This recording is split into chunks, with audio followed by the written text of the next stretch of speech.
अस्सलामु अलैकुम रहमतुल्लाहि व बरकातुहू। मोहतरम सामिन हाज़रीन, रमज़ानुल मुबारक के मुक़द्दस महीने में 20 रकत तरावी सुन्नत मुअक्कदा हैं।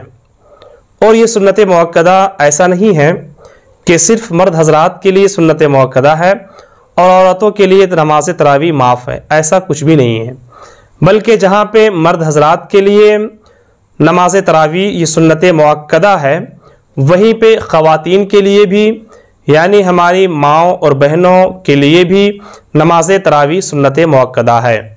हमारे मर्द हज़रात मस्जिदों में जा कर के वो तरावी पढ़ लेते हैं जमात के साथ, लेकिन ख़वातीन के लिए, औरतों के लिए नमाज तरावी ये जमात के साथ नहीं है।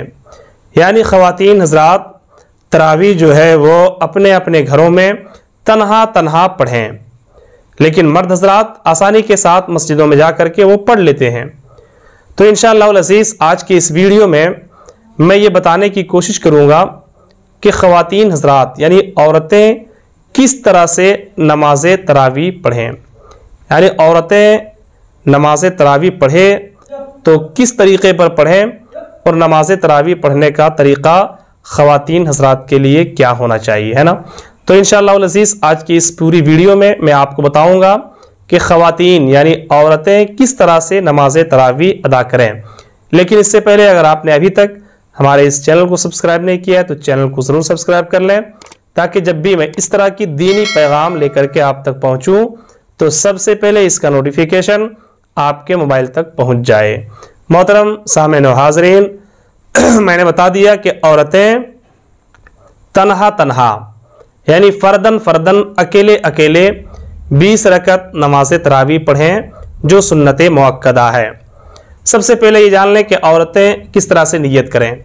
तो नियत ये आम है, यानी जिस तरह से मर्द हज़रात नियत करते हैं वैसे ही ख़वातीन हज़रात भी नियत करेंगी, वैसे ही हमारी माँ और बहनें भी नियत करेंगी। यानी 2 रकत नमाज तरावी सुन्नत मुअक्कदा की आप नियत करें वास्ते अल्लाह तबारक व तआला के लिए। और अगर आप चाहें तो 20 रकत की नियत एक साथ भी कर सकते हैं। यानी नियत की मैंने 20 रकत नमाज तरावी की जो कि सुन्नत मुअक्कदा है वास्ते अल्लाह रब्बुल इज़्ज़त के लिए। मुँह मेरा काबा शरीफ की तरफ, अल्लाहु अकबर। आप चाहें तो 20 रकत की नियत एक साथ कर सकते हैं, और अगर आप चाहें तो 2-2 रकत की नियत आप हर 2 रकत में कर सकते हैं। नियत नाम है दिल के इरादे का, आप जिस तरह से चाहें नियत कर सकते हैं, दोनों तरह से नियत कर सकते हैं, है ना।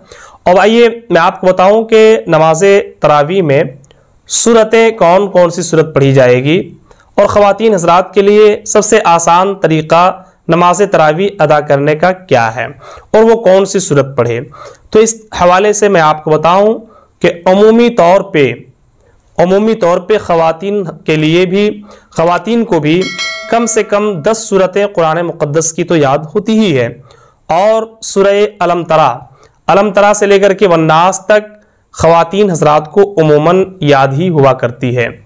तो हमें चाहिए कि अगर 10 सूरतें आपको याद है अलम तरा से लेकर के वन्नास तक, तो आप इस तरह से पढ़ें कि हर रकत में एक सूरत। इस तरह से आप जो है 10 सूरत को 10 रकत में, यानी आपकी 10 रकातें मुकम्मल हो गई 10 सूरत के ज़रिए। अब फिर उन्हीं 10 सूरतों को फिर से दोहराएं आखिरी 10 रकत में, यानी अलम तरा से लेकर के वन्नास तक, फिर अलम तरा से लेकर के वन्नास तक। इस तरह से आप जो है 20 रकत नमाज तरावी मुकम्मल करें। यानी अगर 10 सूरतें याद है तो आप आसानी से 20 रकत नमाज तरावी पढ़ सकते हैं। अब उसके बाद एक और बात आप जान लें कि दुआए तरवीहा, यानी हर 4 रकात के बाद इतनी देर बैठें जितनी देर में आप 4 रकात तरावी पढ़ते हों। और उस बैठने में हमें क्या करना चाहिए, उस बैठने में हमें दुआए तरवीहा पढ़ना चाहिए। वो दुआए तरवीहा क्या है आप स्क्रीन पर देख सकते हैं। ये दुआए तरवीहा जो है हर 4 रकात के बाद बैठ करके हमें पढ़ना चाहिए। अब एक बात और मैं इस ताल्लुक़ से आपको बताऊं कि हमारे बहुत से ऐसे ख़वातीन हैं, बहुत से हमारे ऐसे मर्द हज़रात भी हैं जो जिनको 10 सूरतें याद नहीं होती है। उन्हें 4 सूरतें याद हैं, किन्हीं को 5 सूरतें याद है, किन्हीं को 2 ही सूरत याद है, तो वो किस तरह से नमाज पढ़ें। तो मैं बताऊं कि उन्हें चाहिए कि कम से कम 10 सूरतें याद कर लें, और ज़्यादा से ज़्यादा चाहे जितनी सूरतें वो याद करें उनके लिए बेहतर है।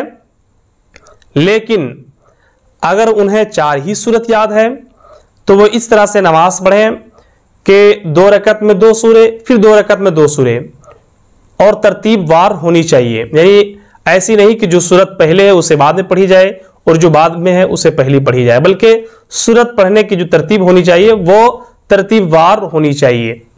तो 4 सूरतें अगर याद है तो आप 4 रकत में 4 सूरत पढ़ लें, फिर 4 रकत में वही 4 सूरे पढ़ लें, फिर 4 रकत में वही 4 सूरे पढ़ लें। इस तरह से आप 20 रकत मुकम्मल कर सकते हैं। और अगर 2 ही सूरत याद है तो आप 2 रकत में 2 सूरे, फिर 2 रकत में 2 सूरे, फिर 2 रकत में वही 2 सूरतें। इस तरह से आप मुकम्मल 20 रकत नमाज तरावी पढ़ें।